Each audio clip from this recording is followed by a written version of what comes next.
situation that he had last year. And right now, Back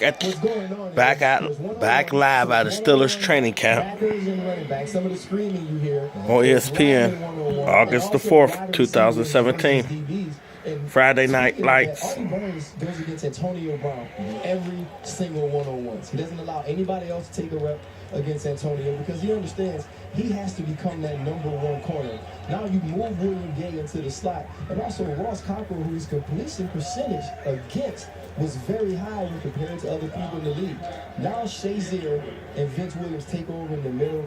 That's going to be the key. If those guys can replace Lawrence Timmons in both production and leadership, I think this team takes a step that's better defensively. But that's just to hit it back at you and make sure I'm hearing you correctly. If they can replace Timmons, and this is a guy that's triple-digit tackles every year, and the big problem that they haven't had is they haven't gotten to the quarterback a lot. This is the rep of this team is black and gold and steel curtain. They're going to sack the quarterback. No, they don't. They don't get to the quarterback lately, and now they lose Timmons. That's my question. Yeah, it's very interesting. James Harrison, when I was leaving last night, goes, "Bring me to my car." So I said, all right. All right, cool. We can go to your car. And we're driving to the car, and we're talking about the way the torch used to be passed from edge rusher to edge rusher. It was Jason Gilden, and he passed it down to Clark Havens and Joey Porter. Joey Porter passes it down to Lamar Woodley and James Harrison.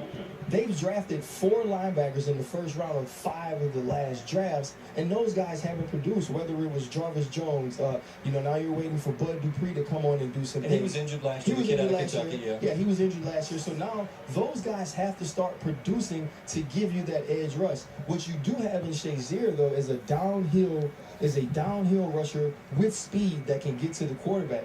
The one question mark on him is durability. The one thing about Lawrence Timmons that we didn't mention, obviously we mentioned the triple-digit tackles every year. We mentioned the leadership.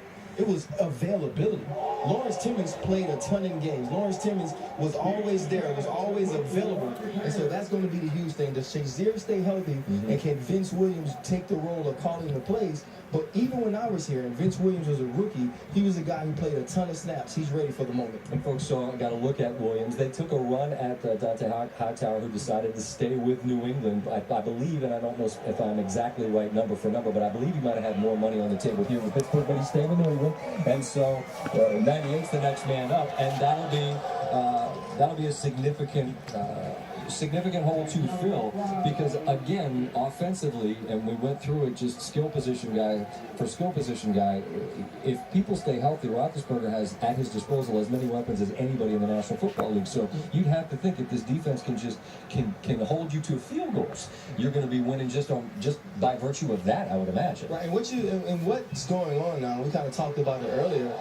In basketball, you constantly hear everybody's being compared to the Golden State Warriors. We're trying to figure out a way to put a team together that can beat them. Good luck with that, yeah. And it's the same thing with the New England Patriots. Right. When you're putting a team together each and every year, you're judged by, can you beat the New England Patriots to get to the Super Bowl? And that's what the Pittsburgh Steelers have been for years. And now they're trying to develop a team in the secondary and also on the edge that can play man-to-man against Tom Brady and rush the passer. The one year we had extreme success against them, we were able to do that.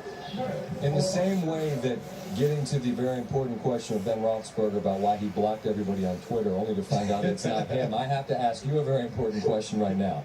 I asked Coach Tomlin to give me the question I could ask you that would lead to the most embarrassing answer for you to have to give. And he said, ask him about being called a journeyman. Yeah. Tell me about when he sits you down and you're going to talk to your new coach and he uses the word journeyman to describe you. First of all, it was kind of true. It's kind of true, but it's something that stuck with me, and it never left me, because he didn't necessarily mean it negatively. It was what I was. I started in New York. I was in Washington. Now I was in Pittsburgh. He comes over in the second year. I'm in a battle for my position, and he's like, you've been a journeyman, you've done well, but you need to find a home. In order to find a home, there are certain things that you need to do, and it hurt me because I never saw myself that way. And so to finally hear it and then to look at it in the sense of, oh my goodness, he's right. I still have a ton to do. And it really helped me. And it's not even an embarrassing answer, because it changed the course of my career. It changed the way I looked at playing football. And I hated him for 2 years, though. Like, for 2 years, because it was like, I was like, man, you know, I kind of balled last year, you know, before I got injured toward the end. I was leading the team in tackles. Come on now. I was like, you know, journeyman me. But what's fascinating about coaching and the best understand how to do it is what did he really do? He wasn't challenging you. It was making you take inventory of what you've been and figuring out how to get out of you what he saw in you, and then it worked. No, it was awesome, and it started our friendship the right way because it started with honesty. Yeah. It didn't start with, okay, I'm gonna sell you a story. I want you to like me, or it started like, this is who I am. I'm gonna shoot you straight. And I'm going to be the same way every day.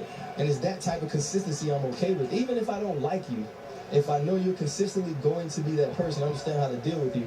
And what Coach Tomlin told me that day is, I'm going to shoot you straight. But when it's good, when you've earned it, when you've deposited enough into my emotional bank account, and I tell you that, that'll be the real too. And you were not a journeyman. You were a significant contributor to World Championship football team. I think that's a great story. I'm glad that he told me that. It opened an avenue to a fun story. There's Mike Tomlin doing work tonight on Friday Night Lights as the Big Money Bench Mike T. That's him. The weather's cleared out. I think we're going to be good until 9 o'clock Eastern Time. Fingers crossed. Hopefully the only lights are on.